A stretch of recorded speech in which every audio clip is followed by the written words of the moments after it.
Brought to you bye रजनीगंधा। यूं ही नहीं ताज ताज बन जाता है, शिल्पकारों का हुनर और चुनिंदा संगमरमर ताज को नायाब बनाते हैं। कुछ ऐसे ही चुनिंदा जगहों से बस खास ही चुनकर लाता हूँ। कतरे कतरे को मैं हीरे सा परखता हूँ। यूं ही नहीं मैं रजनीगंधा बन जाता हूँ।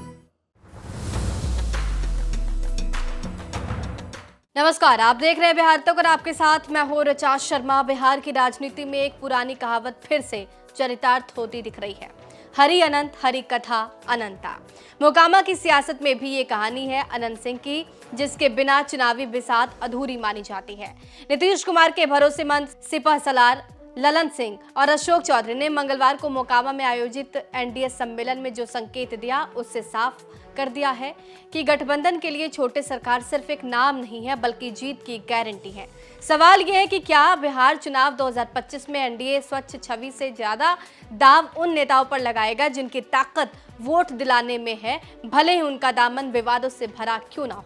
सवाल ये है कि आखिर अनंत सिंह एनडीए के लिए जरूरी क्यों है। देखिए, सबसे पहला ये पॉइंट है कि मोकामा सीट पर अनंत सिंह का दबदबा है और पकड़ है।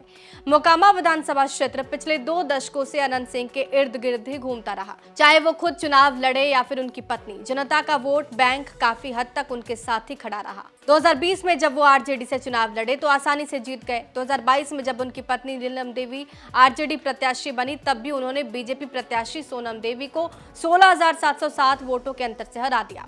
इसका मतलब यह है कि मोकामा में बिना अनंत सिंह के किसी भी दल के लिए जीत पाना लगभग नामुमकिन है। दूसरा पॉइंट है छोटे सरकार की इमेज और स्थानीय ताकत। देखिए, अनंत सिंह को लोग छोटे सरकार कहते हैं। ये नाम उनकी पकड़, दबदबे और मास कनेक्ट को दर्शाता है। गांव कस्बे से लेकर पटना के आसपास तक उनकी सीधी पकड़ है। लोग उन्हें मददगार और संकट मोचक मानते हैं। राजनीति में यही इमेज वोटों में तब्दील होती है। एनडीए जानता है कि अगर इस इमेज को अपने पक्ष में नहीं किया तो विपक्ष, खास करके आरजेडी, इसे भुना लेगा।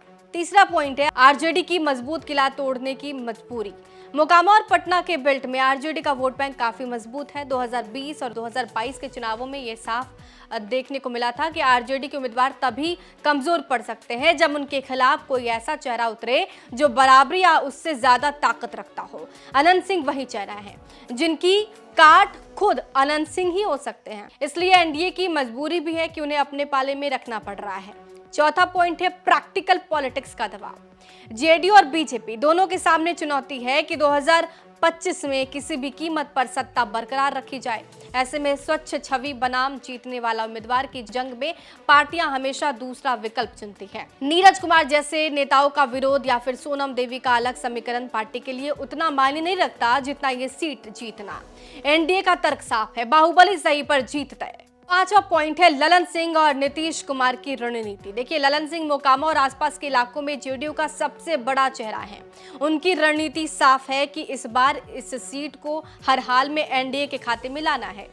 इसी वजह से उन्होंने खुद अनंत सिंह के साथ रोड शो किया और अब कार्यकर्ता सम्मेलन में मंच भी साझा करते नजर आए।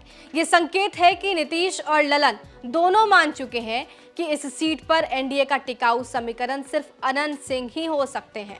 एनडीए के लिए अनंत सिंह सिर्फ एक उम्मीदवार नहीं है, बल्कि जीत की गारंटी है। नीतीश कुमार और बीजेपी भले ही स्वच्छ राजनीति की बात करें, लेकिन मोकामा जैसी संवेदनशील सीटों पर जीतने के लिए उन्हें बाहुबल और दबदबे की राजनीति को अपनाना पड़ेगा ही। यही वजह है कि अनंत सिंह पर एक बार फिर से एनडीए मोहर लगाने जा रहा है। बहरहाल, आपको क्या लगता है इस मुद्दे पर, क्या कुछ कहना चाह रहे हैं, कमेंट बॉक्स में जरूर लिखिए। बने रहिए हमारे साथ और देखते रहिए बिहार तक।